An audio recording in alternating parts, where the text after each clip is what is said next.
Hey guys, Don Keating here. Today I'm going to do a series of step-by-step on how to actually use BitConnect, just because as my team grows, I'm seeming to get the same questions a lot. So I thought I would just take a few minutes and take each step. This video is going to be choppy, but this way here, if you don't need to know a certain step, you can skip to the one that you want to learn. So this is the first step. And in this video I'm going to show how to actually buy Bitcoin. A lot of people don't understand that you cannot just send cash to BitConnect. You have to enter the program through Bitcoin. So if you already have Bitcoin, fine, I'm sure you probably already know how to do this, but a lot of people don't. So I'm speaking in the United States. Every country has their own way to do this, but for the United States, the two main ones are Gemini and Coinbase. The big difference between the two is Coinbase is better for smaller purchases most of the time, and they do take debit and credit cards, which they allow you to instantly buy Bitcoin. And Coinbase does sell Bitcoin, Ethereum, and Litecoin. But you can use your debit or credit card here, and you can use a direct debit from your bank account.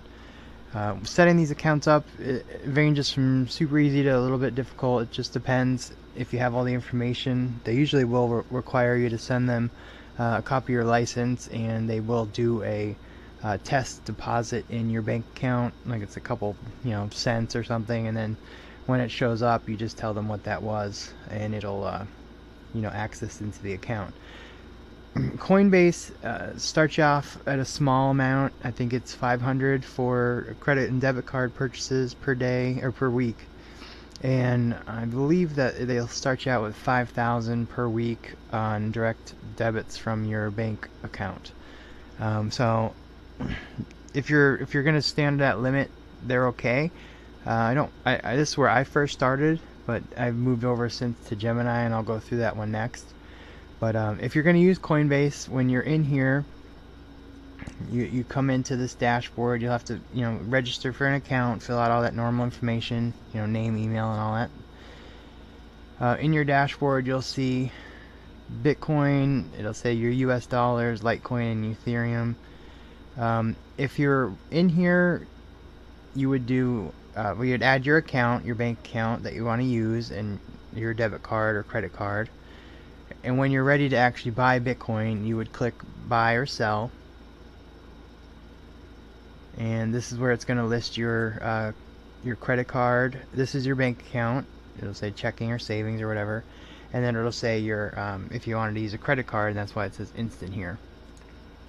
So if you were going to use this, I have a little higher limit, because the more you use this, the higher limit you're allowed. It kind of builds up as you're going. But let's just say you were going to buy some Bitcoin from your wallet. So you would just put in whatever amount of dollars you wanted to buy in here on this side, and this is how many Bitcoin that you're going to buy at the price that it is right now. Right currently it topped over $33,700, which is pretty awesome. Way stronger than I thought it was going to be. I had assumed it might be by 5,000 by the end of the year, but the way this is going, I think it's going to hit it way sooner than that, and it may be a $6,000 or $7,000 at the end of the year. I thought that some of the things that happened with the fork and everything would have been had more of effect, but it's been all good stuff. So in this one here, you'd put how much you wanted to buy. It would tell you how many Bitcoins, and then it would show. Let me get this out of the way. It's going to show when it's available. If I use my checking account, this is when it's going to be available. And I'm doing this video on the 12th, so that tells you how long it takes, about a week. If I change this to my debit card or credit card that I have attached to here, it says instantly now. But if you have $100, it'll still be the same. The only thing that changes, if you do instantly, like here you have a fee of $3.99. If you do your debit card, or if you do your credit, out of your bank account, it's a little bit less. So just keep that in mind. But you do get it instantly with your card. So if that was enough for you, I mean, right now I have higher, like I said, higher limits, but that does change, and as you use this, they will up your limit to 2,000.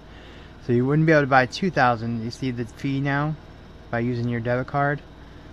To buy 2,000, you have a fee of $76. So it gets pretty crazy if you're trying to buy a lot through your debit and credit card. So just keep that in mind. So if you're going to do this, you would just hit this button, buy. It would charge your card the $2,000, and the coin would show up in here in your dashboard. It would show up in your Bitcoin wallet. Okay. Once the coin shows up here, once you're ready to send it in, you would just click this little triangle that says send. Okay, and this pops up. All you would do is put the amount of Bitcoin that you wanted to send. If you wanted to send whatever you had in here, you would just hit this max button and it pre-fills what you have in your wallet. And then enter this Bitcoin address. Once you're a member of BitConnect, you could go into here, and right on your front page, your dashboard, you see your wallets. You have a Bitcoin wallet, a Bitcoin Cash wallet, and a BitConnect wallet. So if you're sending money to BitConnect, you would hit this green deposit Bitcoin